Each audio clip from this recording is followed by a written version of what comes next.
Good afternoon. आवाज आ रही है सबको क्लियर? Yes sir. ठीक है, आज थोड़ा बोर्ड पे पढ़ लेते हैं। अच्छा, किसी का कोई डाउट है क्या?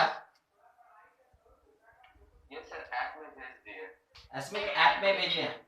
एक बार थोड़ा रीड कर देंगे क्या? आज हम थोड़ा बोर्ड पे आ गए हैं। क्वेश्चन रीड कर पाएंगे?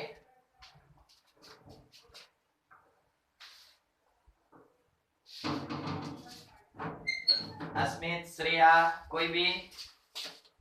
Yes, sir. 0.5 0.5 by x minus x square minus 1 minus 1 is less than 0. Is less than 0। ठीक है, ऐसा अपने पास टर्म दिया गया है। थोड़ा सा समझना है आपको। ये तो कुछ डिसाइड नहीं करने वाला, ये हम लोग को पता है कि ये पॉजिटिव नंबर है। ठीक है, और अगर ये कह रहा है कि p बाई क्यू अगर लेस देन 0 मीन्स नेगेटिव है, ये नेगेटिव है। अगर न्यूमरेटर पॉजिटिव तो डिनोमिनेटर को क्या होना पड़ेगा? नेगेटिव। डिनोमिनेटर को नेगेटिव होना पड़ेगा। डिनोमिनेटर को नेगेटिव होना पड़ेगा। समझे क्या श्रेया? Yes, sir. ठीक है, अब इसी कॉन्सेप्ट के बेसिस पे सबसे पहले मेरे डिनोमिनेटर में जो टर्म है x square minus x minus x square minus 1, अगर हम लोग इसमें चेक करें तो a का वैल्यू कोई बता सकता है? a is the coefficient of x square. बिल्कुल सही, बिल्कुल सही, माइनस 1। और इसका अगर डिस्क्रिमिनेंट निकालें तो b स्क्वायर माइनस 4a और c, ये चीज। तो ये कुल मिला के कितना मिलेगा? नेगेटिव। ठीक है, लेस देन 0। कंडीशन क्या बनता है कि if a less than 0 and b also less than 0, वैसे केस में जो भी एक्सप्रेशन आपके पास दिया गया है दैट ऑलवेज लेस देन 0। कब? Always less than 0। और अगर ये ऑलवेज लेस देन 0 होगा, ये हमेशा अगर 0 से छोटा होगा, तो वैसे केस में इसका मतलब मैथमेटिक्स में क्या होता है ना कि x belongs to all real numbers. समझ में आ रहा है? ठीक है, तो अब मेरे पास इस पर्टिकुलर कंडीशन के लिए, जबकि क्वेश्चन हमको क्या प्रोवाइड किया कि 0.5 by x minus x square minus 1 is less than 0, हम लोग कह सकते हैं x belongs to all real number. It can also be written like minus infinity up to infinity. समझ में आया? Yes, sir. ठीक है, और अस्मित क्वेश्चन मिल गया? Yes sir. हाँ, एक बार पढ़ देंगे। सर पहला पार्ट है a union b into c। एक बार फिर से। a union b bracket into c is equal to a into c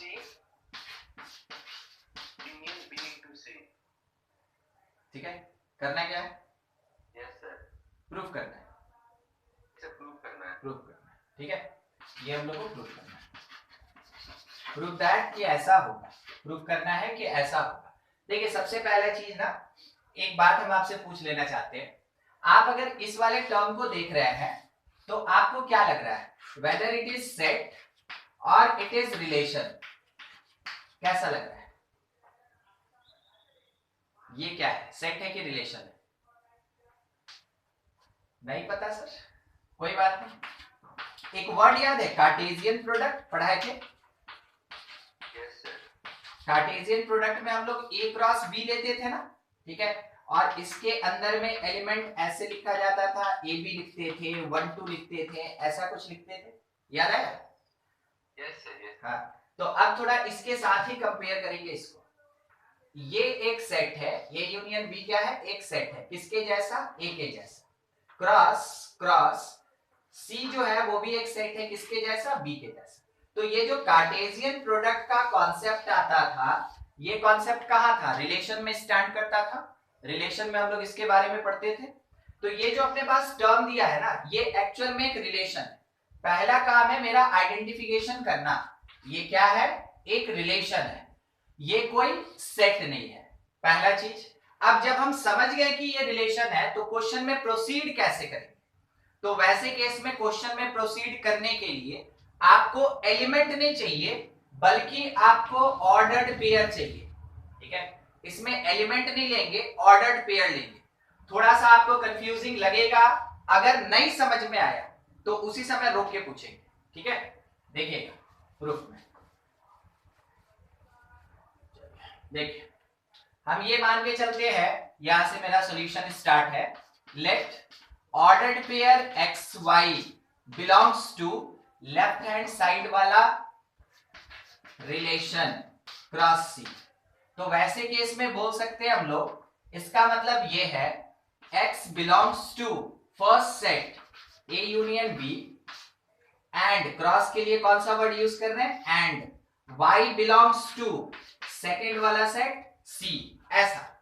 अब उसके बाद आप जानते हैं कि बिलोंग्स टू में यूनियन के लिए कौन सा नोटेशन यूज करते हैं, बिलोंग्स टू में यूनियन के लिए और वर्ड यूज करते हैं, याद है, और यस सर। ठीक है, तो यहां पे अब इसको स्प्लिट करने वाले, therefore x belongs to A और x belongs to B and y belongs to C। ठीक है, एक छोटे से एक्सक्यूज के साथ, एक छोटे से एक्सक्यूज के साथ कि और डिस्ट्रीब्यूटेड ओवर यूनियन, या फिर कहे तो एंड नॉट यूनियन, एंड। क्या बोला गया कि ये जो और वर्ड होता है ना, और वर्ड ये डिस्ट्रीब्यूट होता है किसके ऊपर, एंड के ऊपर। सर इसका मतलब क्या हुआ, इसका मतलब ये है, देखिए आप नोट करते चलिएगा। ठीक है, आज बोर्ड पे है, आप नोट करते चलिएगा जहां जरूरत होगा। इसका मतलब ये है कि इस लाइन से वापस आइए, x belongs to A and x belongs to C, x belongs to A and y belongs to C ना, y belongs to C। साथ ही साथ और x belongs to B, x belongs to यहाँ पे B, ठीक है, and y belongs to C। क्या आप इस स्टेटमेंट को समझे, जो है सो इसी स्टेटमेंट में है, बाकी जो भी ना इसके आगे पीछे लिखा गया वो बस क्या होता है ना कि थोड़ा ट्रेलर बनाया जा रहा है। ठीक है, मेन काम इसी लाइन में। तो इस लाइन को अगर आप समझ गए यहां से यहां, मतलब क्वेश्चन आपका पूरा कंप्लीट हो गया। बोलिए किसी को भी दिक्कत है, जरूरी नहीं कि अस्मित का क्वेश्चन है तो वही बात करेगा, अगर किसी को भी दिक्कत है जरूर पूछे माइक ऑन करके।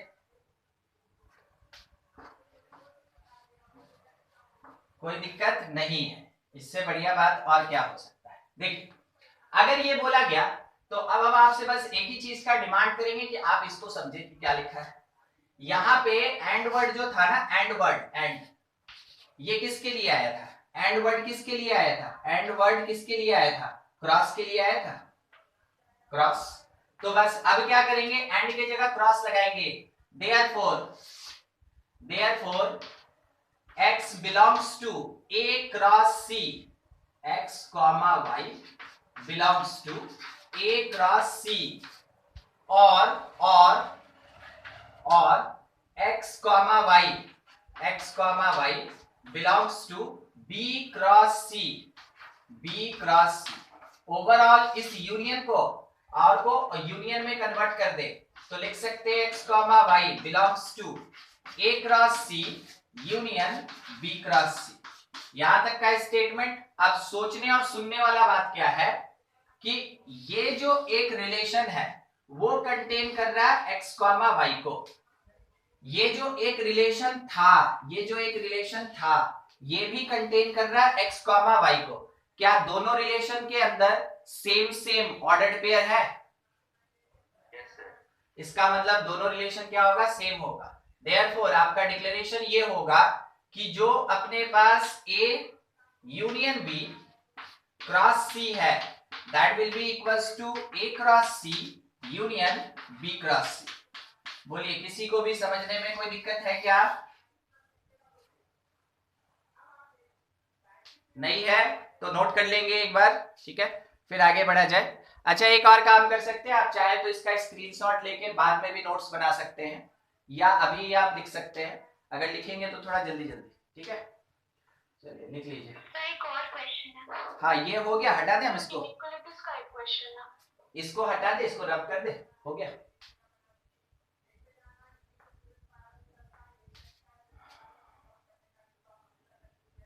ठीक है श्रेया, तब तक आप क्वेश्चन बोलिए, नोट कर लेंगे, सबको यहाँ जगह है, थोड़ा लिखा है। Yes.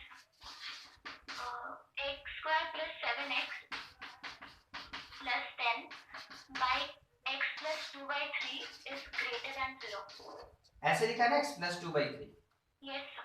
Greater than 0। ठीक है, अपने पास ऊपर में क्या दिया हुआ है, एक क्वाड्रेटिक, और नीचे में कैसा है, लीनियर एक्सप्रेशन है। ऊपर क्वाड्रेटिक है और नीचे में लीनियर एक्सप्रेशन है, p/q का फॉर्म है। ठीक है, तो पहला काम क्या करेंगे ना कि ये जो थोड़ा सा अजीब आपको दिख रहा है, इसको आप चाहे तो एलसीएम लेके थोड़ा सॉल्व कर लें। कहने का मतलब है कि मेरे पास एक एडजस्टमेंट होगा जिसमें 3 ऊपर चला जाएगा और बाद में 0 के साथ कैंसिल हो जाएगा। तो इसी क्वेश्चन को हम ऐसे लिख रहे हैं, और इसके डिवीजन में 3x plus 2 it will be greater than 0। ऊपर वाले का स्प्लिट कोई बता सकता है, ऊपर वाले का स्प्लिट? नहीं, 5 2 5 plus 2x plus 5x. एकदम ठीक, 2 और 5 या 5 और 2, ठीक है, वो स्प्लिट हो गया। तो ऊपर वाले का सबसे पहले स्प्लिट कर, तो स्प्लिट करके लिख सकते हैं x plus 5 और x plus 2। ये फैक्टराइजेशन आप जानते हैं, अब आप उस स्टेज में नहीं है कि हम आपको तोड़े कॉमन लेके उसके बाद दिखाएं कि क्या मल्टीप्लिकेशन होगा, आपको ये पता है। तो x plus 5 और x plus 2 ये आ गया। अब डिनोमिनेटर में मेरे पास क्या है, 3x plus 2। हम लोग क्या सीखे थे कि जब कभी भी इनइक्वालिटी का क्वेश्चन होगा ना, तो उसमें x कंटेनिंग जो भी टर्म है दैट मस्ट बी पॉजिटिव। तो देखिए x का टर्म पॉजिटिव है, पॉजिटिव है, पॉजिटिव है, पहला कंडीशन मेरा फुलफिल। और ये बोल रहा है ग्रेटर दैन 0, चलो भाई ग्रेटर दैन 0, ठीक है। अब इसके बाद का काम क्या होता है कि हम लोग क्रिटिकल पॉइंट्स निकालते हैं। कोई बताएगा क्रिटिकल पॉइंट्स क्या क्या होगा? X is equals to -5, -2 and -2/3. एकदम ठीक, -5, -2, -2/3 ये हो गया अपने पास क्रिटिकल पॉइंट्स। इन क्रिटिकल पॉइंट्स को हम लोग नंबर लाइन पे पुट करेंगे, इन क्रिटिकल पॉइंट्स को हम लोग नंबर लाइन पे पुट करेंगे जो -इंफिनिटी से इंफिनिटी तक रेंज करता है, जिसमें सबसे छोटा -5 होगा, उससे बड़ा -2 होगा और सबसे बड़ा -2/3 होगा। अब देखने वाला चीज क्या है कि it is at denominator, hence not included. Denominator में है इसलिए इंक्लूड नहीं होगा। तो किसको इंक्लूड नहीं करना? इसको इंक्लूड नहीं करना, ये डिनोमिनेटर के कॉन्सेप्ट से। अब दूसरी बात, यहां मेरे इनइक्वालिटी में इक्वल टू नहीं है, ठीक है, it is not greater than और इक्वल टू, ये ऐसा नहीं है। इसका मतलब न्यूमरेटर्स भी नॉट इंक्लूडेड उस कैटेगरी में चला जाएगा। तो न्यूमरेटर भी अगर इंक्लूड नहीं होगा तो यहाँ पे भी हॉलो, यहाँ पे भी हॉलो। क्या किसी को हॉलो से कोई इशू है, कोई दिक्कत है? नहीं। अब आगे का चीज, साइन कन्वेंशन सीखे थे, right side plus then minus, फिर प्लस फिर माइनस। अब सोचने वाला चीज है कि ये जो एक नंबर है इट इज ग्रेटर देन 0, कौन सा आंसर, प्लस वाला कि माइनस वाला? प्लस, ये और ये आंसर। तो आंसर आप दे सकते हैं कि x बिलोंग्स टू ओपन -5 से -2 यूनियन ओपन -2/3 से लेके इंफिनिटी तक, ये अपना आंसर होगा। समझ में आया? Yes sir. और किसी का कोई doubt? Yes sir, a question sir. हाँ, एक बार रीड कर दीजिए। X minus 1 into x plus 2 whole square x minus 1 into x plus 2 whole square upon -1 minus x -1 minus x, फिर उसके बाद is less than 0. ये डिनोमिनेटर में केवल -1 minus x है। एक मिनट हम Yes पूछ, sir. बस इतना ही है ना? ठीक है, Yes sir. ठीक, ये लेस देन 0। एक बार चेक कर ले, क्योंकि आप और हम दोनों एक साथ बोल रहे थे इसलिए थोड़ा सुनने में दिक्कत हो गया। चेक कर ले, सही लिखे? हाँ सर सही है। ठीक, देखिए सबसे पहला काम, जैसा हम आपको यहाँ बोल रहे थे, x का हर एक टर्म पॉजिटिव होना चाहिए, तो उसके लिए आपको माइनस से मल्टीप्लाई करना होगा। लेफ्ट में भी माइनस से मल्टीप्लाई करेंगे, राइट में भी माइनस से मल्टीप्लाई करेंगे। आपको एक चीज बता दे, ये स्पेशल है, इस क्वेश्चन में ये बहुत स्पेशल है, ठीक है, और इतना स्पेशल है कि हम लोग इसको इंक्लूड ही नहीं करेंगे, मगर फिर भी स्पेशल है, ठीक है। देखिए तो पहला हम आपको कहां लेके चलना चाहते हैं ना कि x का जो टर्म है इट मस्ट बी पॉजिटिव, तो -1 से मल्टीप्लाई लेफ्ट और राइट में करेंगे तो अपने पास थोड़ा मॉडिफाई करके ये ऐसा हो, और डिवीजन में x + 1 क्योंकि नेगेटिव से मल्टीप्लाइड है, इनइक्वालिटी चेंजेस ग्रेटर देन 0 हो गया। क्रिटिकल पॉइंट बोल के अगर कुछ आएगा तो क्रिटिकल पॉइंट में 1 -2 -1 1 -1 -2, ठीक है, ये आएगा। अब थोड़ा आपको ये सोचना चाहिए, देखिए अब उस स्पेशल बात पे मिलनी डिस्कशन है, ठीक है। अब आपको थोड़ा ये सोचना चाहिए कि अगर पावर इवन है तो क्या वो जनरल कैरेक्टर रखेगा? कभी नहीं। Since x + 2 contain even power, ठीक है, या हैज इवन एक्सपोनेंट, अगर उसका पावर इवन है therefore its sign of interval, then its sign of interval about x equals to -2 does not change। Sir ये क्या बोले हम नहीं समझे। देखिए अभी हम बाकी किसी पे डिस्कशन नहीं कर रहे हैं क्योंकि हम आपको स्टार्टिंग में बोले थे ये क्वेश्चन है ना जनरल क्वेश्चन नहीं है, इसमें एक स्पेशल टर्म है, तो पहले हम स्पेशल पे बात कर रहे हैं, तो इसलिए थोड़ी देर के लिए इन दोनों को होल्ड में डाल दीजिए, पहला डिस्कशन इसके लिए, ठीक है। तो बोला गया कि x + 2 ऐसा टर्म है जिसका पावर इवन है, तो वैसे केस में क्या होगा, x = -2 के अबाउट इंटरवल का साइन चेंज नहीं होगा। ये तो बोलने की बात है, हम लोग सुन लिए, मगर मैथमेटिक्स या साइंस मांगता है प्रूफ कि समझाइए कैसे, क्यों नहीं चेंज होगा, ठीक है। तो उसी बात को समझा रहे हैं। मान लीजिए ये नंबर लाइन है और इसमें अकेला मेरे पास कौन है, -2। अब अगर इधर लेफ्ट की तरफ जाएंगे तो आप कह सकते हैं इट इज लेस देन -2, और अगर आप राइट की तरफ जाएंगे तो it will be greater then -2, ये बात है। अब -2 से छोटा कोई भी नंबर उठाइए, चेक कर रहे हैं किसको, x + 2 के होल स्क्वायर को। इसमें आप x के जगह -2 से छोटा कोई भी नंबर रखिए, लेट बी -5। तो अगर x = -5 रखते हैं तो x + 2 का होल स्क्वायर क्या देगा, -5 + 2 यानी -3 और उसका स्क्वायर 9। हमको 9 से मतलब नहीं है, हमको मतलब है पॉजिटिव से, ठीक है। दूसरा देखिए, दूसरा अगर हम लोग x = -2 से ग्रेटर लेते हैं तो ग्रेटर में एक बहुत अच्छा नंबर है 0, तो उस समय x + 2 का जो होल स्क्वायर होगा इट इज इक्वल्स टू 4। फिर से हमको 4 से कोई मतलब नहीं है, पॉजिटिव, ठीक है। तो सर क्या दिखा रहे थे, सर ये दिखा रहे थे कि अगर कभी किसी भी एक लीनियर फैक्टर का पावर इवन होता है, किसी लीनियर फैक्टर का पावर अगर इवन होता है तो उसके अबाउट चाहे आप लेस ले तो भी और चाहे आप ग्रेटर ले तो भी इंटरवल का साइन चेंज नहीं करता है। क्या आपको बात समझ में आई? अगर किसी टर्म का पावर इवन होगा तो ठीक, चलिए यही समझाना था। अब इस चीज को हम अभी रहने देते हैं, आप अपनी थ्योरी में इसको जरूर इंक्लूड कर लें कि क्या हुआ इस -2 का। अब मेरे पास क्रिटिकल पॉइंट बोल के एक्टिव क्रिटिकल पॉइंट ये 2 है, तो केवल हम पुट करेंगे नंबर लाइन पे 2 क्रिटिकल पॉइंट। किसी का क्रॉस क्वेश्चन है कि सर क्यों 2 ही पुट कर रहे हैं, मेरे पास तो 3 है, तो वो यहाँ पे है, ठीक है। फिर भी नहीं समझ में आया, पूछ लीजिए।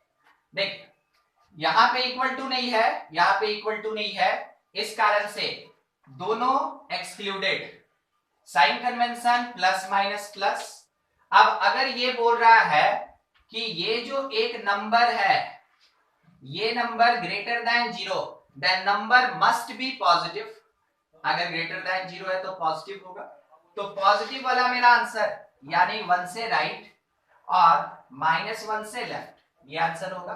तो आप मेंशन कर सकते हैं कि x बिलोंग्स टू -∞ से -1 यूनियन 1 से लेके इंफिनिटी, ठीक है, ये बोल सकते हैं। मगर अब क्या है ना कि फाइनल आंसर देते समय आपको जरूर ध्यान रखना है कि क्या आपके आंसर में -2 आ रहा है, बोलिए तो क्या इस इंटरवल में -2 है? चेक कीजिए, चेक कीजिए, क्या इस इंटरवल में -2 है? Yes, sir. बिल्कुल है, -2 यहां बैठा है। और क्या हम -2 ले सकते हैं? नहीं ले सकते, क्योंकि वो क्रिटिकल पॉइंट है, ठीक है, नहीं ले सकते, इस कारण से यहाँ पे सबट्रैक्ट करना होगा -2। बोलिए, समझे क्या? दामिनी का क्वेश्चन था। Yes, sir. देखिए दामिनी, अगर मेरा ये जो टर्म जिसको कि हम यहाँ इवन पावर के कारण क्रिटिकल पॉइंट में रखते हुए भी अपने नंबर लाइन पे रिप्रेजेंट नहीं किए, अगर अपने आंसर के बीच में कहीं आता है तो आपको उसको सबट्रैक्ट करना होगा, और अगर आपके आंसर के बीच में नहीं आता है तो ये आपको लिखने का रिक्वायरमेंट नहीं है, ये आपका फाइनल आंसर होगा। कहीं कोई दिक्कत समझने में? No, sir, समझ गई। ठीक, नोट कर लेंगे या स्क्रीनशॉट ले लीजिए, और किसी का कोई डाउट है तो जरूर बात करें। हाँ सर, मेरा डाउट। चलिए ठीक है, तो हम लोग स्टार्ट कहाँ से किए थे? ये पहले वाला है ना, ये हम थोड़ा रब कर लेते हैं, ठीक है। अभी का क्वेश्चन तो यहाँ से स्टार्ट है। एक डाउट था सर। हाँ हाँ हाँ, बिल्कुल बिल्कुल, बताएंगे बताएंगे, बस थोड़ा जगह बना रहे हैं, ठीक है। हाँ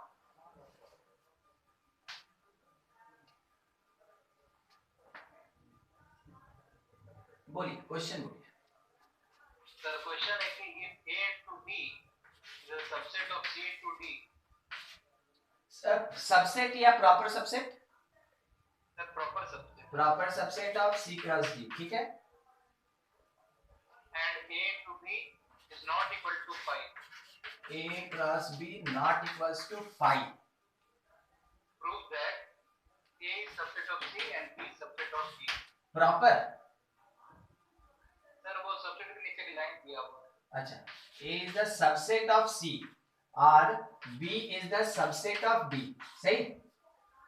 सर ऊपर भी subset होगा। अच्छा, ये भी सबसेट है, प्रॉपर नहीं है, सबसेट, ठीक। ये प्रूफ करना है ना हम लोग को, यस सर। ठीक। चलिए देखते हैं। आज फर्स्ट क्वेश्चन जो बता रहे थे ना हम, ठीक है, फर्स्ट नहीं, सॉरी, सेकंड वाला अस्मित का जो क्वेश्चन था, ठीक है। अभी अस्मित बात कर रहे हैं कि देवांश बात कर रहे हैं? सर देवांश। देवांश बात कर रहे हैं, ठीक है। धीरे धीरे आप लोग का साउंड है ना कैच हो जाएगा कि किस फ्रीक्वेंसी में कौन स्टूडेंट बात करता है, तो फिर काम से सुन के पता चल जाएगा, ठीक है। थोड़ा थोड़ा देखिए, यहाँ पे जैसा अभी हम स्मिथ को क्वेश्चन बताए थे, बिल्कुल उसी कॉन्सेप्ट से ये क्वेश्चन चलेगा, ठीक है। सबसे पहला मान के चलते हैं कि x, y is ordered pair which belongs to A cross B।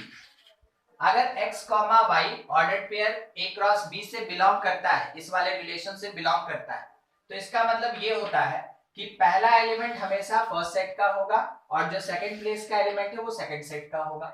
यानी आप बोलेंगे कि x belongs to set A और क्रॉस के लिए वर्ड यूज करेंगे and y belongs to set B। आप ये कह सकते हैं, ठीक है। तो अगर x A का एलिमेंट है और y B का एलिमेंट है, तो आगे सुनना है। ऑल्सो वी नो दैट, तो हम लोग को कहां से ये जानकारी मिला? हम लोग को क्वेश्चन बताया कि A क्रॉस B जो है वो C क्रॉस D का क्या है? सबसेट है। तो अगर सबसेट है, इसका कहने का मतलब क्या होता है? इसके कहने का मतलब ये होता है कि जो भी एलिमेंट A क्रॉस B में है वो C क्रॉस D में जरूर होगा। जो भी एलिमेंट A क्रॉस B में है वो C क्रॉस D में जरूर होगा। तो अगर x, y belongs to A cross B है, तो आप ये कह सकते हैं कि हम लोग ये भी जानते हैं कि x, y belongs to C cross D। ये स्टेटमेंट समझे क्या देवांश? Yes sir. ठीक है। तो इसके बाद ऐसा ही कुछ स्टेटमेंट अगर लिखना चाहें, therefore x belongs to the set C and y belongs to the set D, ये कह सकते हैं। अब कंपेयर करना है, अब आपको ये और ये कंपेयर करना है। तो कंपेयर करके क्या मिलेगा कि x जो A का एलिमेंट था वही x C का एलिमेंट है। मीनिंग क्या हुआ? मीनिंग ये हुआ कि सेट A का जो भी एलिमेंट है वो सेट C के भीतर में प्रेजेंट है। इन दोनों का मीनिंग वही है।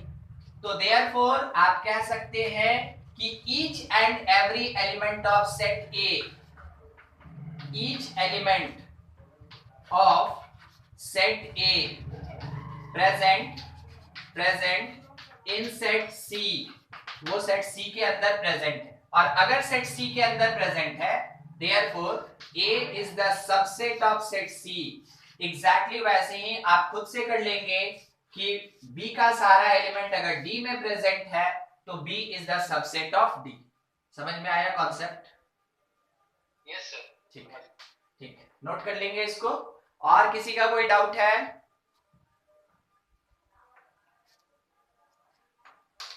नहीं, हम लोग फंक्शन पढ़ रहे थे ना और इसमें इनइक्वेशन पढ़े। चलिए ठीक है, आप इसको पहले पूरा नोट कर लें, हम लोग डिस्कशन उस समय कर लेंगे। अभी अपने पास डोमेन ऑफ रियल फंक्शन है, इसका मतलब होता है x का वैल्यू जिसके लिए मेरा फंक्शन एग्जिस्ट करे। अब हम आपको सिंपल सा एक एग्जांपल दिखाते हैं। मान लीजिए आपके पास फंक्शन fx दिया हुआ है 2/x+3, ठीक है, 2/x+3, और क्वेश्चन में ये बोला फाइंड इट्स डोमेन। क्वेश्चन ये बोला फाइंड इट्स डोमेन।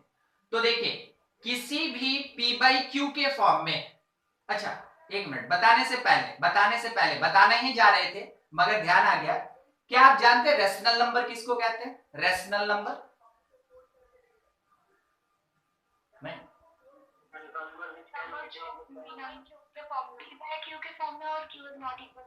बस यही चीज। अभी लास्ट में आप क्या बोले कि सर p/q के फॉर्म में होना चाहिए such that q not equal to 0। ये ना हमेशा, ये किसी भी रैशनल एक्सप्रेशन में हमेशा एप्लीकेबल है, केवल ये रैशनल नंबर के लिए ही बात नहीं। आप किसको बोले कि 0 नहीं होना चाहिए? आप बोले डिनोमिनेटर को, denominator should not equal to 0। अगर 0 हो गया तो क्या होगा? पता नहीं आपको बताया गया है कि नहीं, मगर हम समझा रहे हैं। Any constant divided by 0 approaches to infinity, और इंफिनिटी का मतलब होता है डज नॉट एग्जिस्ट। इंफिनिटी कभी भी एग्जिस्ट नहीं करता है। आप जब क्लास 10 में ट्रिग्नोमेट्री पढ़ रहे होंगे, आपको बताया गया होगा कि देखो बाबू tan 30 डिग्री का वैल्यू 1/√3 होता है। आप बोले हाँ सर होता है। फिर उसके बाद आप टेबल जब देखे होंगे, देखो tan 90 डिग्री जो होता है ना, ये एग्जिस्ट नहीं करता, डज नॉट एग्जिस्ट। आप में से कभी कोई सवाल नहीं पूछा होगा सर नहीं एग्जिस्ट करने का मतलब? पूछे थे क्या? ठीक है, ठीक है, कोई कोई पूछा भी था, बहुत बढ़िया। एकदम हर चीज का ना कुछ रीजन होता है और अपने पास क्वेरी रखना चाहिए। ऐसे नहीं कि हाँ बस जो मेरे पे थोप दिया गया हम उसको एक्सेप्ट कर लिए। अगर आपको लगता है कि हाँ वहां पे कुछ रीजन होना चाहिए तो बिल्कुल पूछिए, ठीक है। एक्सेप्शंस होता है मगर इसके पास एक रीजन है। ये जो tan 90 डिग्री होता है ना, तो इस समय क्या होता है कि 90 होने का मतलब, हम आपको कहां दिखाएं, यहां दिखाते थोड़ा सा। अगर आपका ये एंगल मान लीजिए 90 डिग्री हो गया, मान लीजिए ये एंगल 90 डिग्री हो गया, ध्यान से सुनिएगा, ये एंगल 90 डिग्री हो गया, देखने में कुछ भी लगे, बोले मान लीजिए, ठीक है, ये 90 डिग्री हो गया, तो it is the perpendicular, it is base. तो सोचिए अगर ये 90 है तो क्या परपेंडिकुलर और बेस दोनों सेम नहीं हो जाएगा? ठीक है, यानी कि आप ये कह सकते हैं कि परपेंडिकुलर तो कुछ भी कांस्टेंट आएगा मगर बेस क्या हो जाएगा? 0 हो जाएगा। सर ये लाइन घुस के यहां चला आएगा, ये लाइन ऐसे चला आएगा यहां। तो सोचिए मेरा डिनोमिनेटर, क्योंकि tan थीटा जो होता है वो p/b होता है, मेरा डिनोमिनेटर क्या हो गया? 0। अगर मेरा डिनोमिनेटर 0 हो गया then it approaches to infinity, और tan थीटा इंफिनिटी मिला, यानी इंफिनिटी मिला, तो क्या बोलते हैं हम? Does not exist. तो tan 90 का वैल्यू क्या होता है? इंफिनिटी। और इंफिनिटी आपको 10 तक नहीं समझाया जाता है, तो वहां पे एक स्टेटमेंट रख दिया गया है, ग्रुप ऑफ वर्ड्स रख दिया गया है, डज नॉट एग्जिस्ट। मगर जब आप 11 में अपने पास पढ़ेंगे ट्रिग्नोमेट्री, उस समय आपको बताया जाएगा जहां जहां आप डज नॉट एग्जिस्ट पढ़े हैं, या तो वहां प्लस इंफिनिटी आएगा या फिर वहां माइनस इंफिनिटी आएगा। उसके पीछे कारण क्या होगा कि जो भी ट्रिग्नोमेट्रिकल रेशियो इस फॉर्मेट में होता है, रेशनल फॉर्म में होता है, उसका डिनोमिनेटर उस जगह पे 0 होगा। इस कारण से वो कहां अप्रोच करता है? इंफिनिटी अप्रोच करता है। ठीक है, अरे पूरा ट्रिग्नोमेट्री का डेफिनेशन बदल जाएगा जब आप 11 में ट्रिग्नोमेट्री पढ़ेंगे तो। ठीक है, तो यही चीज अभी अपने पास एक रेस्ट्रिक्शन है। अगर हम फंक्शन को एग्जिस्ट कराना चाहते हैं, function exist if denominator not equal to 0।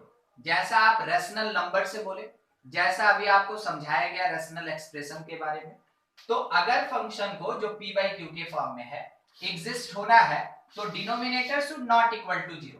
तो हम क्या बोलेंगे कि x plus 3 should not equal to 0, मतलब x किसके बराबर नहीं होना चाहिए? -3। x -3 नहीं होना चाहिए। तो सर डोमेन कहां मिला? डोमेन का मतलब तो x का वैल्यू होता है। आप तो बोले कि ये नहीं होना चाहिए, हम क्या बोले -3 नहीं होना चाहिए, मतलब पूरे रियल नंबर में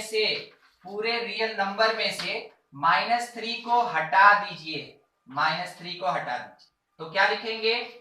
x belongs to all real number except -3, ठीक है। या फिर आप लिख सकते हैं x बिलोंग्स टू -इंफिनिटी से इंफिनिटी एक्सेप्ट -3। ये दोनों एक ही चीज को रिप्रेजेंट करता है। और ये जो x का वैल्यू आया ना, इसी x के वैल्यू को कहते हैं डोमेन ऑफ फंक्शन। तो डोमेन ऑफ फंक्शन क्या होता है? ये x का वैल्यू होता है। कब निकलता है? जब हम लोग किसी एक फंक्शन को एग्जिस्ट करवाते हैं, तब जाके वो डोमेन ऑफ फंक्शन कैलकुलेट होता है। डोमेन ऑफ फंक्शन हमेशा क्या होगा? x value. अगर p बाई क्यू का केस है तो denominator should not equal to 0। Star वाली बात है। If fx is rational, if fx is rational, that is denominator contain variables, denominator contain variables, then for existence of function fx condition ये बनता है कि डिनोमिनेटर, ये एब्रिविएशन है denominator का, शुड नॉट इक्वल टू 0। यानी कि जो डोमेन होगा मतलब जो x का वैल्यू होगा, it belongs to all real number, बस किसको हटा के? जिसके लिए डिनोमिनेटर मेरा 0 हो रहा है। देखिए -3 के लिए मेरा डिनोमिनेटर 0 हो रहा था ना, तो पूरा रियल नंबर लिए और -3 को हटा दिए। तो domain of function for the rational expression क्या होता है? और रियल नंबर होता है, बस उन नंबर्स को सबट्रैक्ट कर देना या हटा देना है जिसके लिए डिनोमिनेटर अपना 0 होता है, ठीक है। सोचना है और थोड़ा सा खुद से भी बनाना है। एक क्वेश्चन आपके सामने है, एक फंक्शन का नाम है gx, लिखा है 2x प्लस 3 और नीचे में लिखा हुआ है x माइनस 1 x माइनस 2। चलिए एक लाइन में आंसर, डोमेन क्या होगा?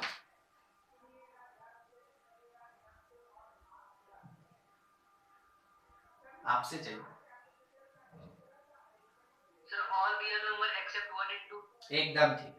देखिए अगर हम x का वैल्यू 1 रखते हैं तो ये 0 होगा, अगर x का वैल्यू 2 रखते हैं तो 0 होगा। सर ये नंबर कहां से आ रहा है? जैसे क्रिटिकल पॉइंट निकालते थे ना, वैसे ही निकालना है, ठीक है।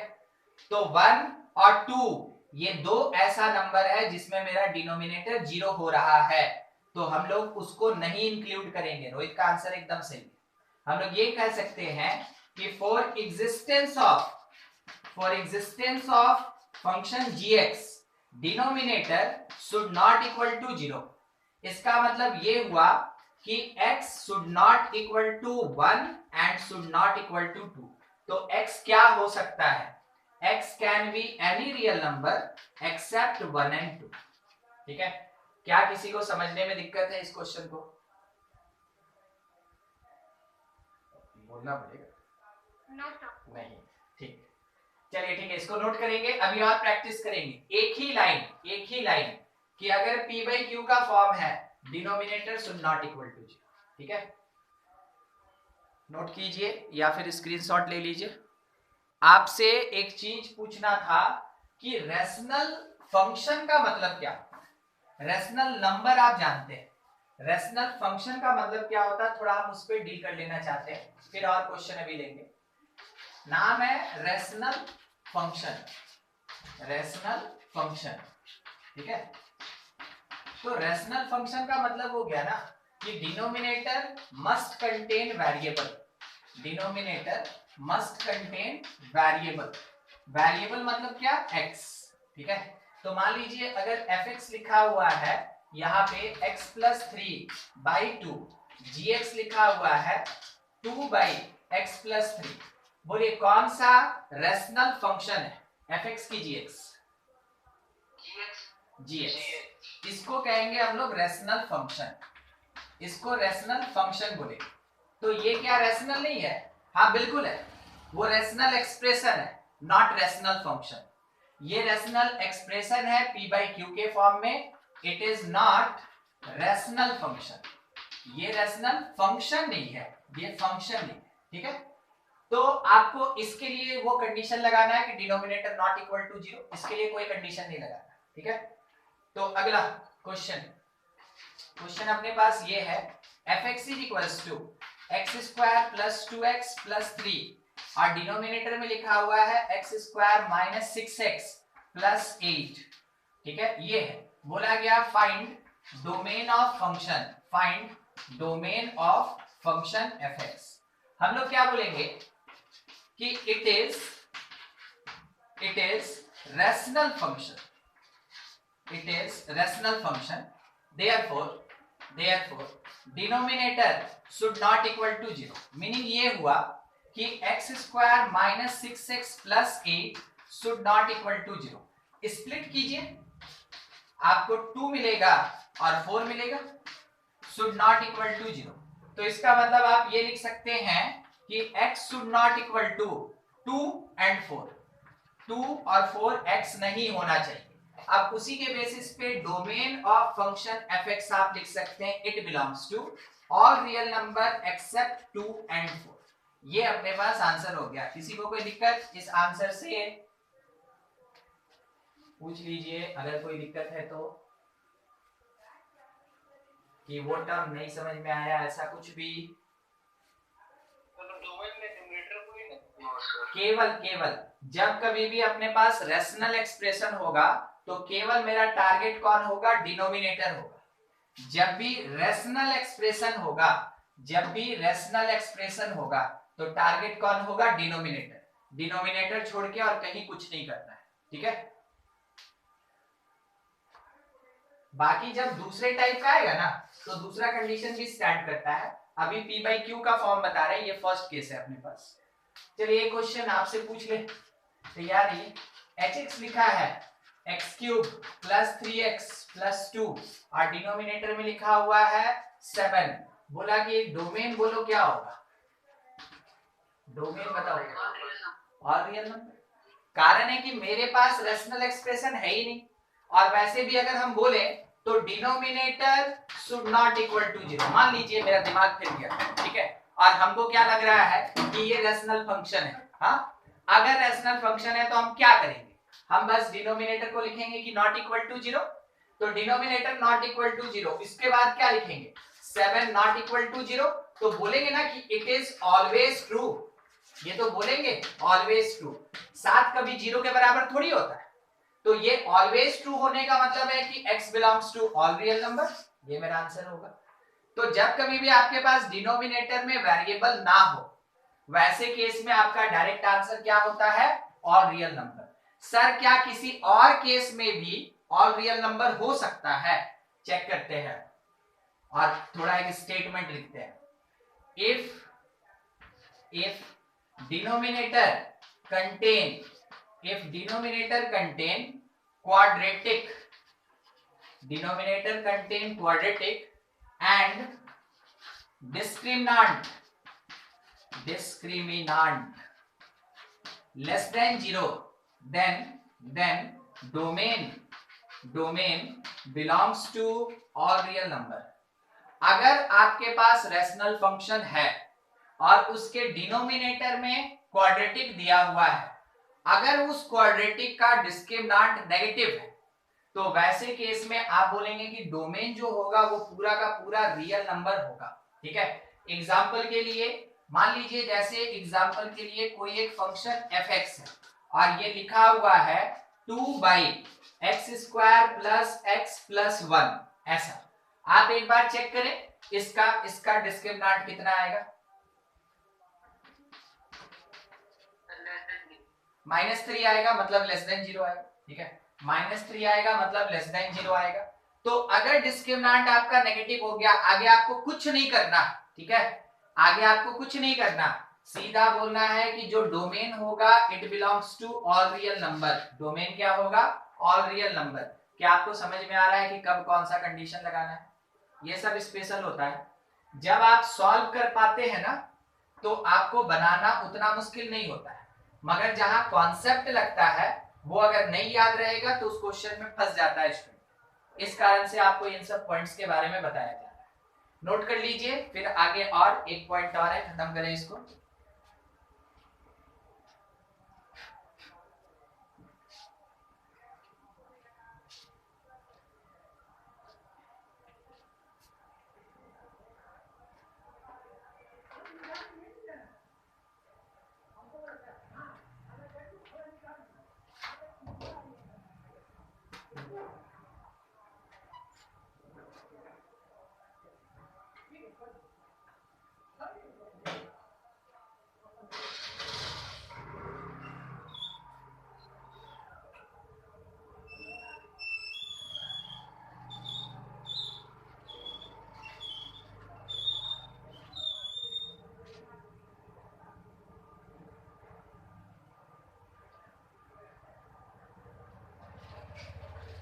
हो गया।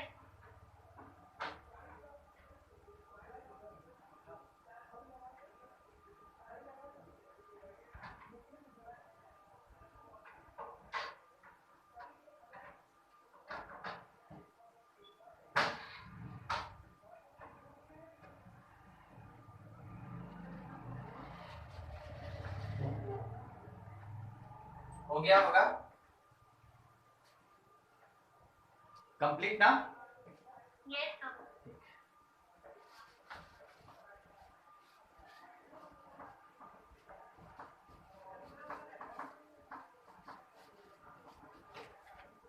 देखिए क्वेश्चन आपके लिए थोड़ा सॉल्व कर लेंगे, उसके बाद आगे बढ़ते हैं।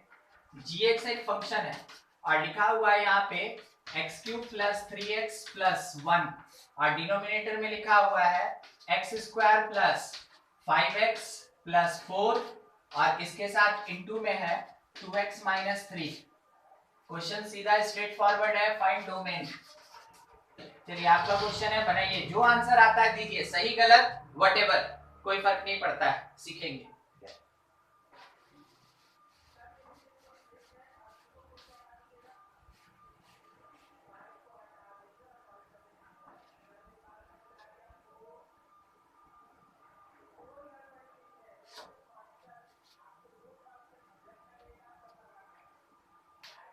All real number except -4, -1 and 3/2.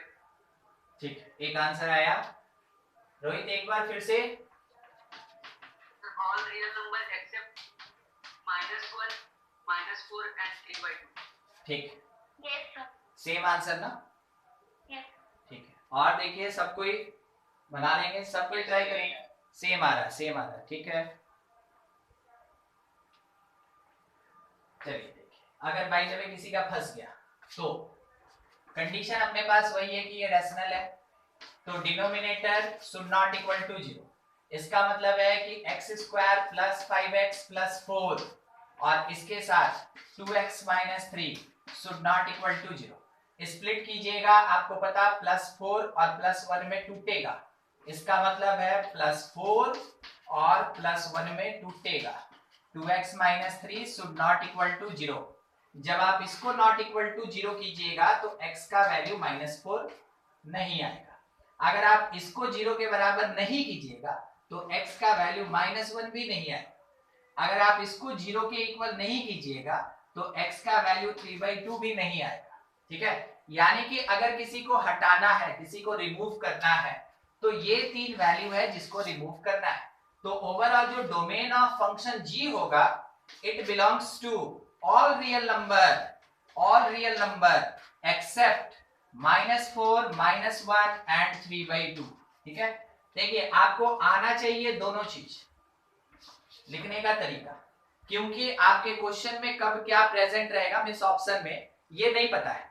तो बाय द वे अगर आपको ये आता है और ये नहीं आता है तो आप तो निकाल के बैठे हैं, मगर ये ऑप्शन में दिया हुआ है, आप टिक नहीं मारेंगे क्योंकि मेरा आंसर तो मिल ही नहीं रहा, ठीक है। इसलिए जानकारी सबका होना चाहिए, वो डिपेंड करता है कि कब क्या लिखेंगे, हम कैसे लिखेंगे, ठीक है।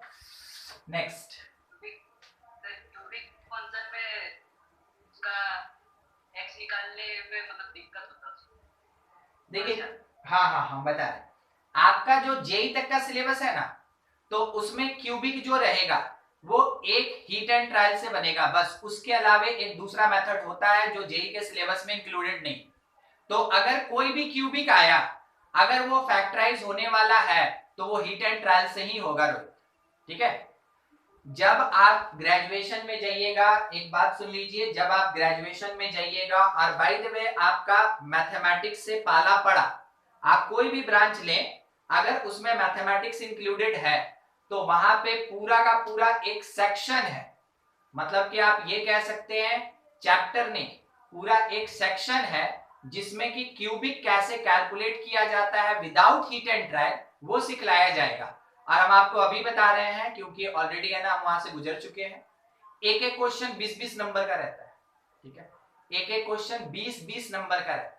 आप जब ग्रेजुएशन में जाइएगा ना, तो एक पेपर में 5 से 6 क्वेश्चन रहता है बस, चाहे बीटेक कीजिए या बीएससी कीजिए या बीई कीजिए, बस एक क्वेश्चन, मतलब एक पेपर में 5 से 6 क्वेश्चन बनाना रहता है, 10 क्वेश्चन दिया रहता है, और हर एक क्वेश्चन लगभग है ना, कोई 10 नंबर का होगा, कोई 20 नंबर का होगा, कोई कोई तो 30 भी चला जाता है, ठीक है, ऐसा रहता है।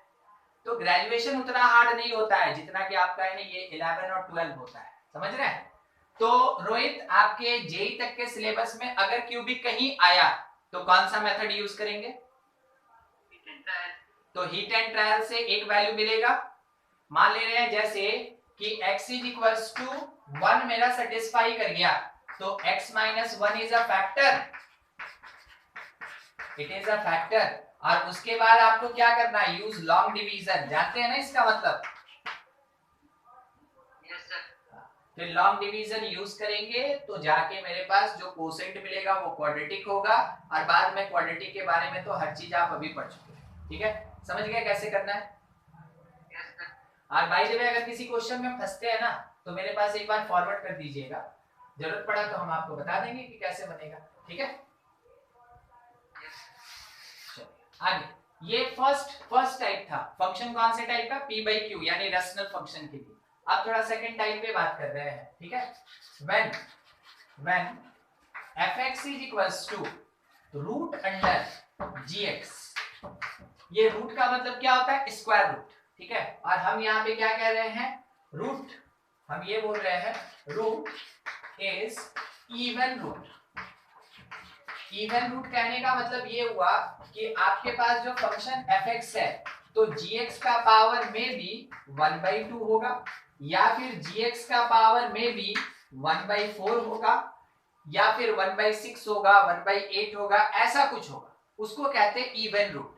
तो हम आपको बता रहे हैं अभी स्क्वायर रूट के बारे में, मगर एप्लीकेबल पूरे के पूरे इवन रूट पे।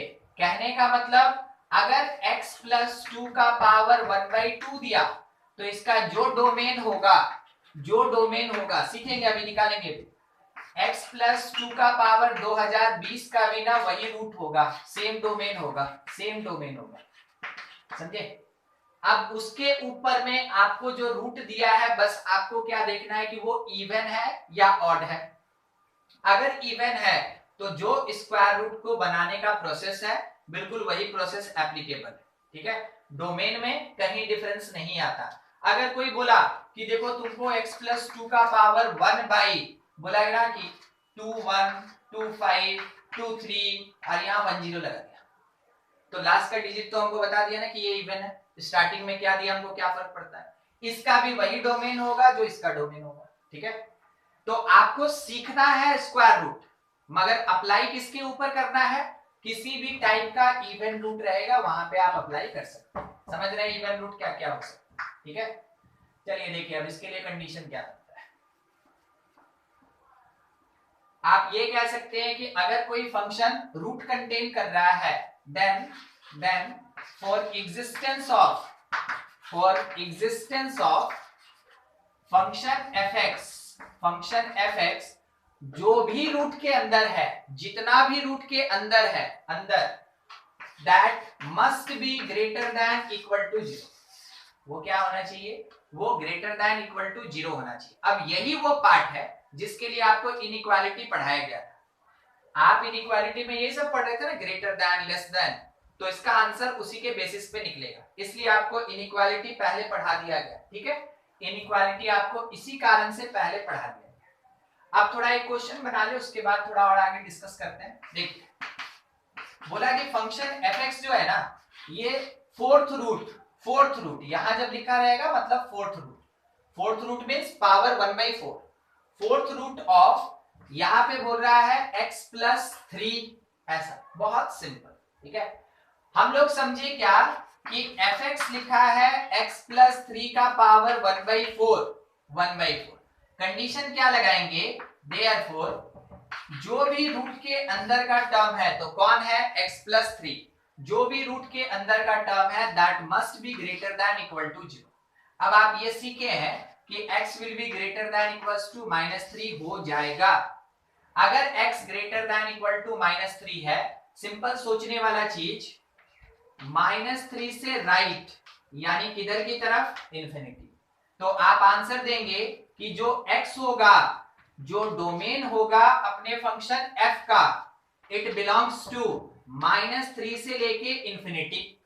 अब देखिए, क्योंकि यहां इनइक्वालिटी में इक्वल टू लगा है, तो -3 के साथ क्लोज इंटरवल और इंफिनिटी के साथ तो हमेशा open, it is the domain of function, ठीक है? ऐसे इनइक्वालिटी के बेसिस पे स्क्वायर रूट के अंदर या इवन रूट के अंदर अगर कोई फंक्शन है तो उसका डोमेन कैलकुलेट करते हैं। किसी को कोई दिक्कत है? No sir. नहीं, ठीक। आगे थोड़ा कैलकुलेट करें। ये तो पहले का चीज था ना, हो गया होगा, ये हो गया था ना? Yes sir. ठीक।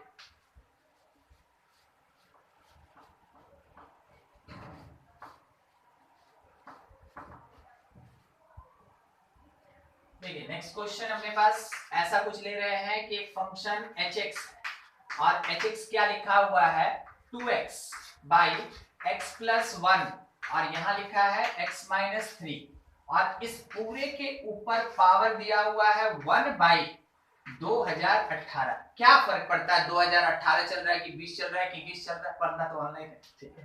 कोविड जो है हम लोग को घर में बांध के रख दिया है, कोविड घर में बांध के रख दिया है, तो क्या करेंगे? अब जो भी ईयर हो, हम लोगों को कोई फर्क नहीं पड़ता। क्या आपको पड़ता है कि 2018 का मतलब क्या होगा? No sir. वो इवन है, ये इवन है।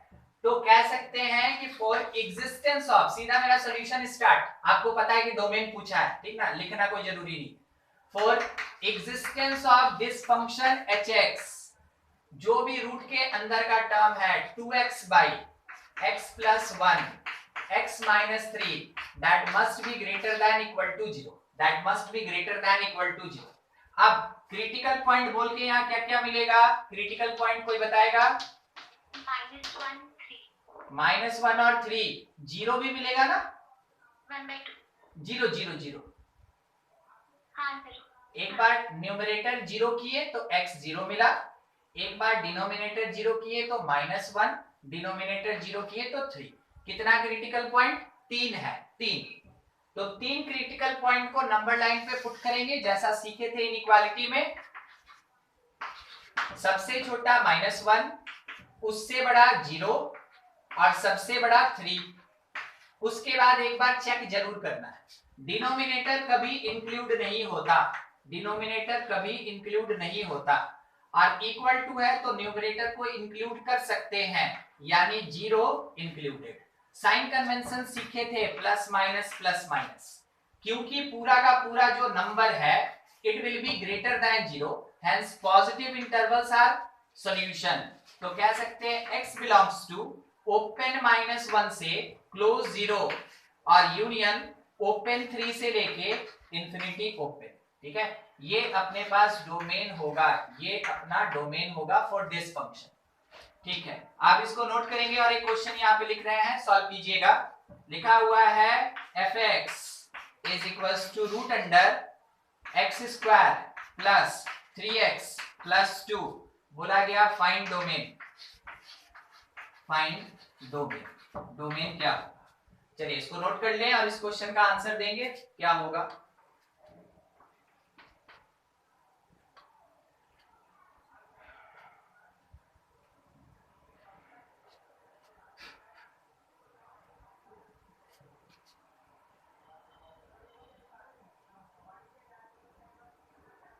x is equals to -2 and -1.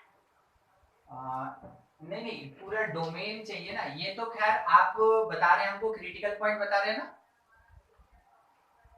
Yes sir. हाँ, पूरा आंसर निकाल लीजिए, कोई बात नहीं, पूरा आंसर निकाल लीजिए।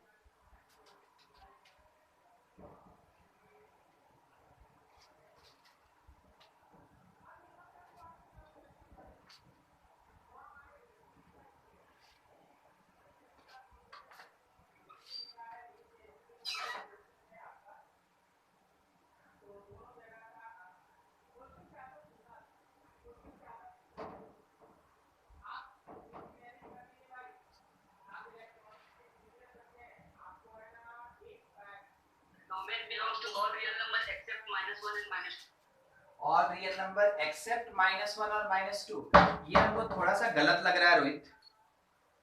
कारण है कि यहाँ पे इनइक्वालिटी होगा ना, ये तो p/q फॉर्म नहीं है, ये हमको थोड़ा सा रॉन्ग लग रहा है। आप यहाँ कंडीशन पहला ये बनाए थे कि x² + 3x + 2 should be greater than equal to 0। पहले ये बोलिए, बात कीजिए ना, बात कीजिए, कोई बात नहीं, अरे डिस्कशन है, ठीक है, क्या दिक्कत है रोहित? 0 ले लिया। अच्छा, नॉट इक्वल टू 0 ले लिए थे ना, ठीक। तो ये एक्चुअली में रूट है ना, तो रूट पे हम लोग हमेशा क्या करते हैं, ग्रेटर देन इक्वल टू 0 ये लगाते हैं, बस नाम के साथ याद रखना है, ठीक है। सॉल्व कीजिए, सॉल्व कीजिए, फिर से आंसर आएगा। Sir, x belongs to -∞ से -2, union -1 से infinity. एकदम ठीक, यही आंसर ही होगा, ये सही आंसर है, ठीक है। इनइक्वालिटी का कॉन्सेप्ट लगेगा, जैसे आप लिखें ये पार्ट, तो आप इसको फैक्टराइज कर सकते हैं +2 में और +1 में, that should be greater than equal to 0। तो ये अब फंक्शन का क्वेश्चन नहीं है, अब ये किसका क्वेश्चन है, ये इनइक्वालिटी का क्वेश्चन, इनइक्वालिटी का, ठीक है। एक मिनट रुकेंगे थोड़ा, बोलते हैं।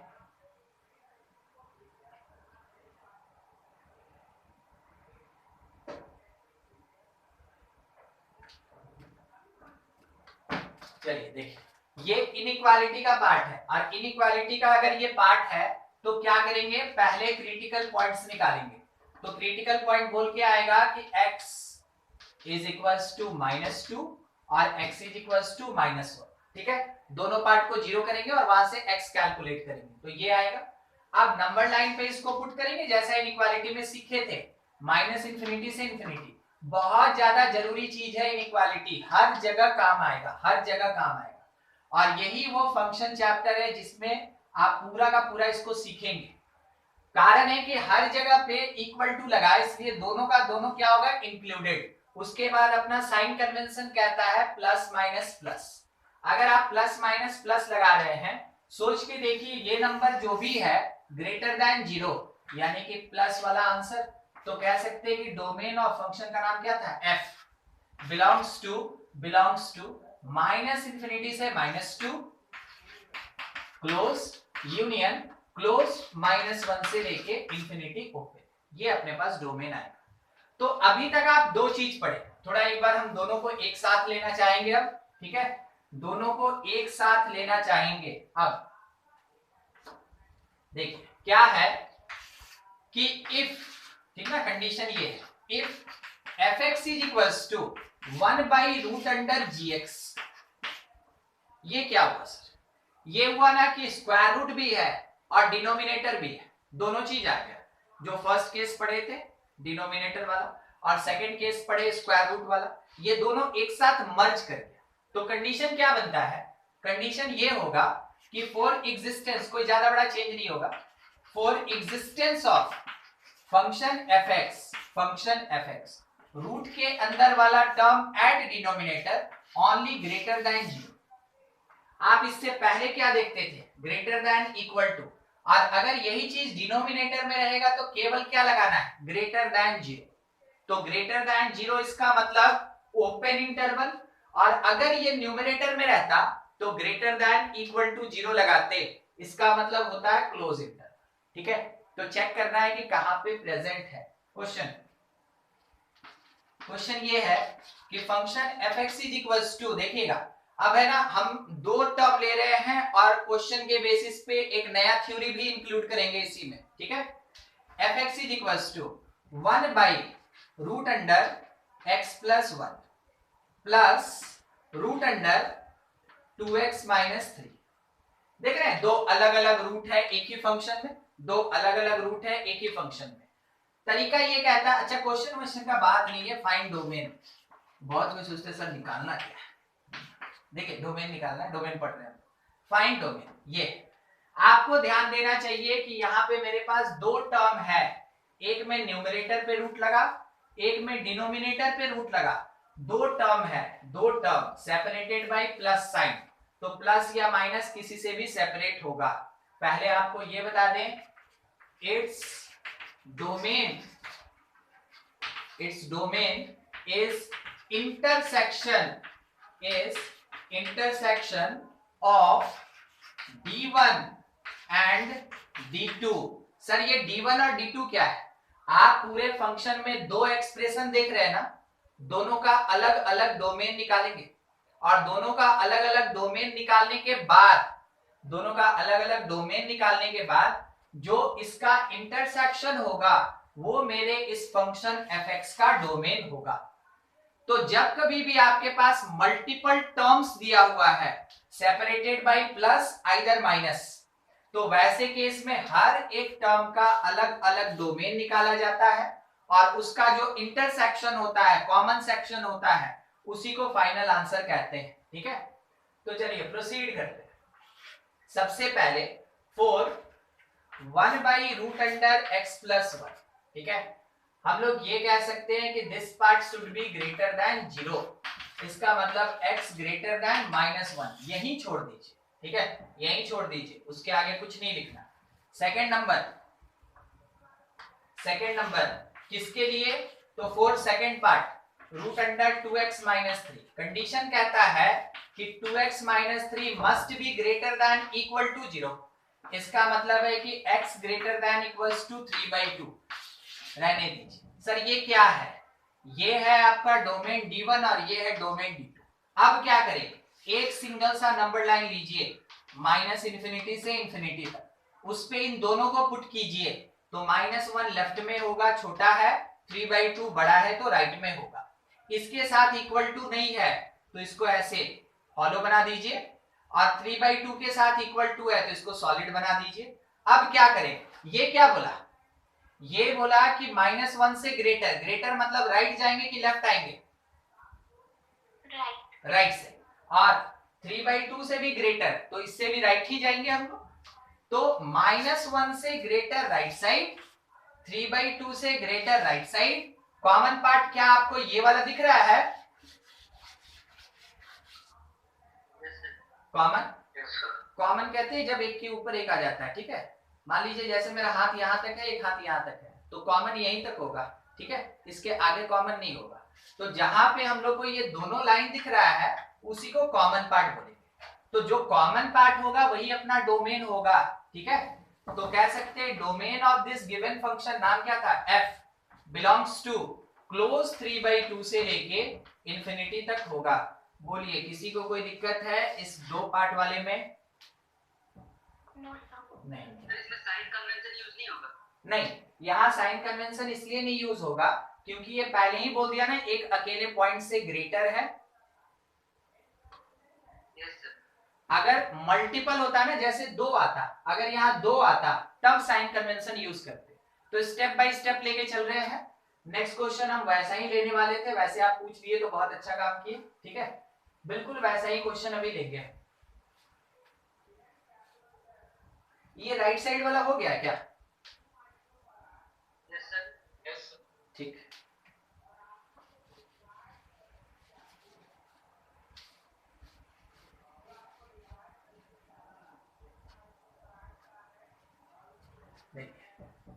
क्वेश्चन हम ऐसा ही लेना चाह रहे हैं कि something gx is equals to, ठीक है।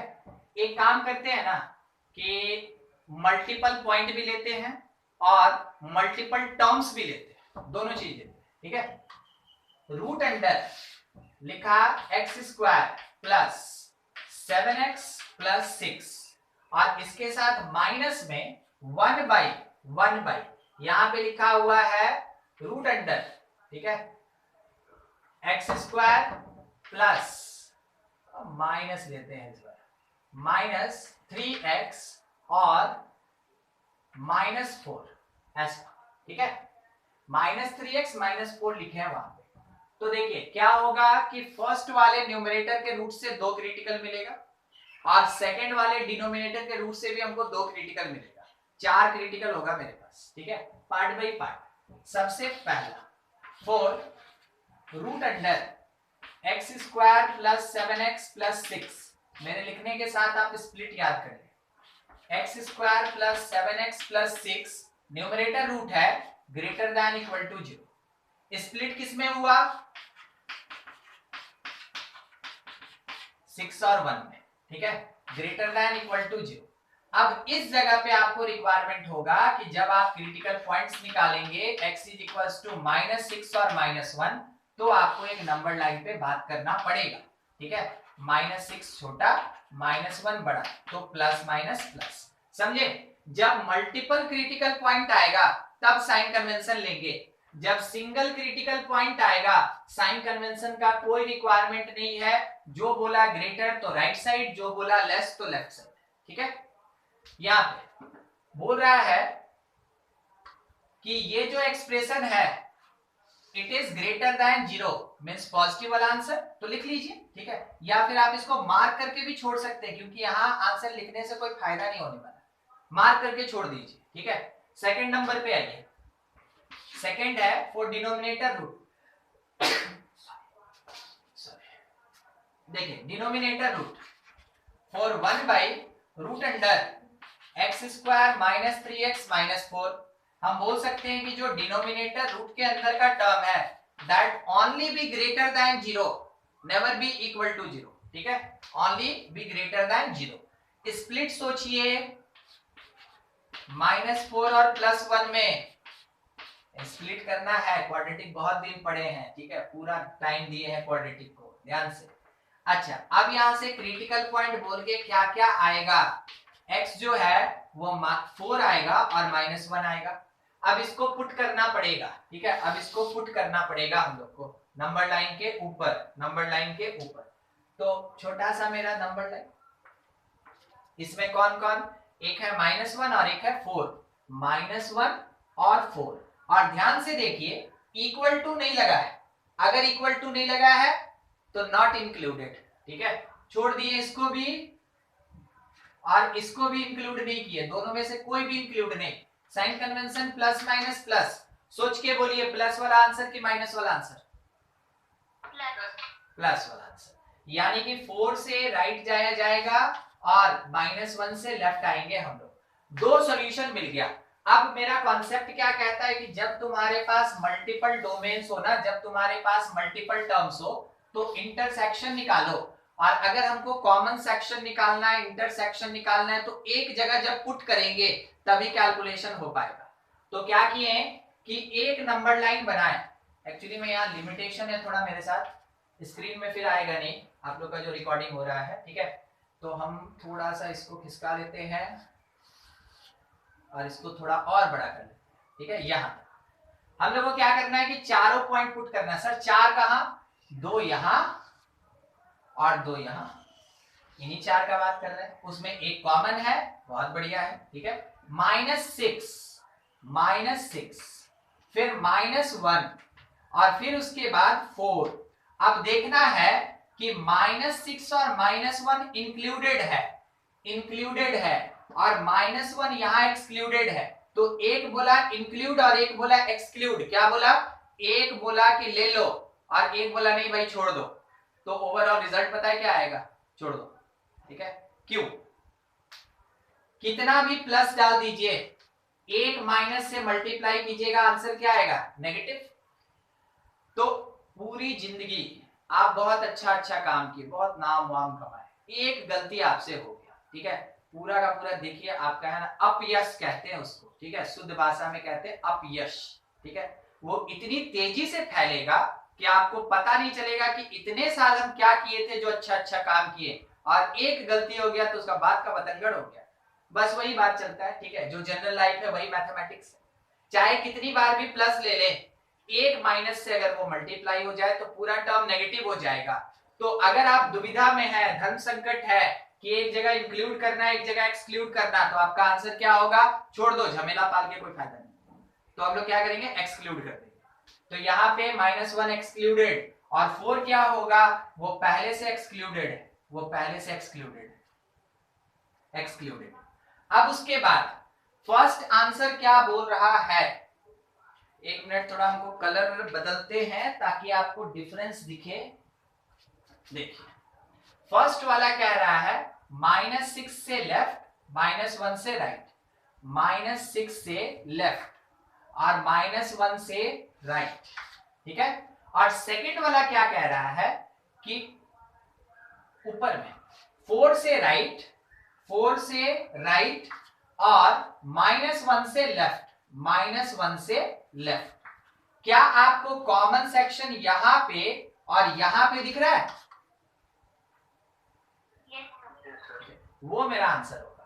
तो फाइनल आंसर जब हम देने जाएंगे तो बहुत संभल के, क्योंकि इसमें बहुत सारा टर्म है तो थोड़ा संभल के काम करेंगे और लिखेंगे x बिलोंग्स टू -∞ से -6 इंक्लूडेड यूनियन एक्सक्लूडेड 4 से लेके इंफिनिटी, एक्सक्लूडेड 4 से लेके इंफिनिटी, ये होगा अपना डोमेन ऑफ फंक्शन। बोलिए किसी को कहीं किसी टर्म में कोई दिक्कत है समझने में?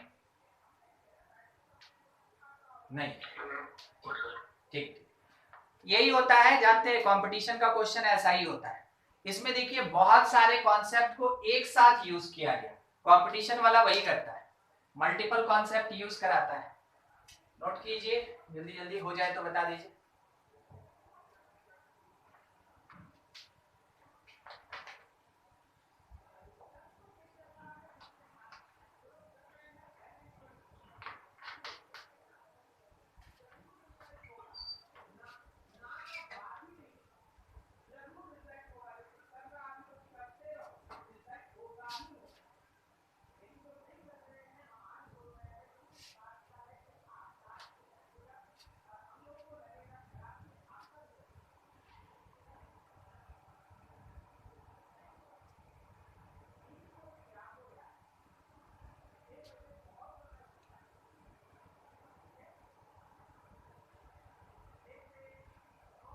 हो गया क्या?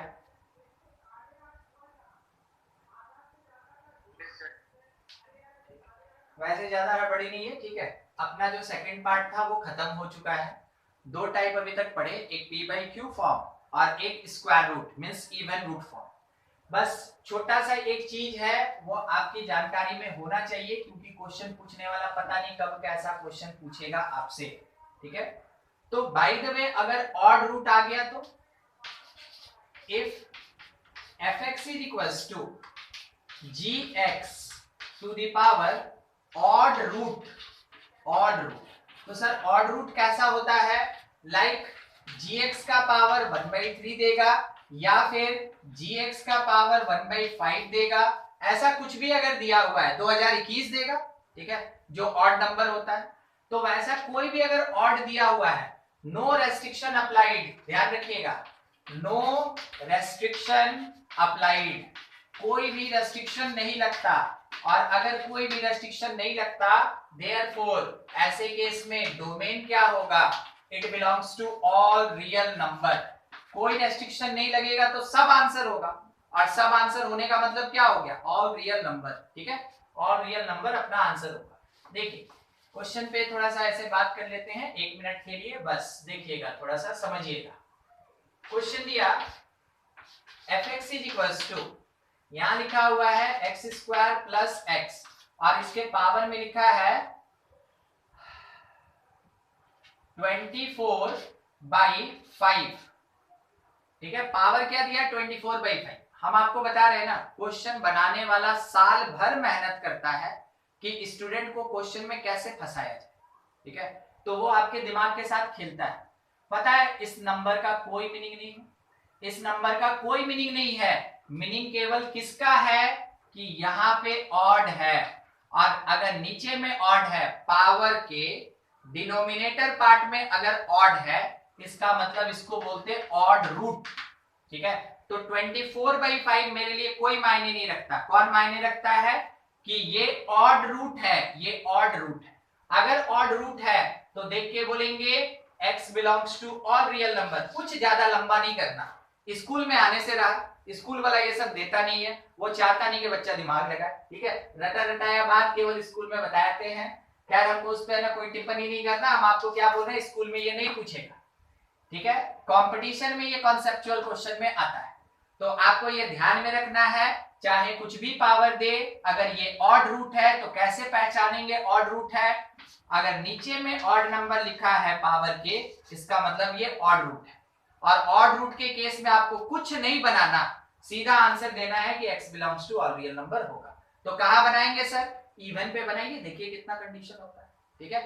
तो अपने पास p/q खत्म, इवन रूट खत्म, इवन रूट खत्म, और उसके साथ में ऑड रूट खत्म, ठीक है। तो अपने पास एक्चुअल में ना 2 पार्ट हुआ है, ये 3 पार्ट नहीं है, ये केवल रूट का केस है।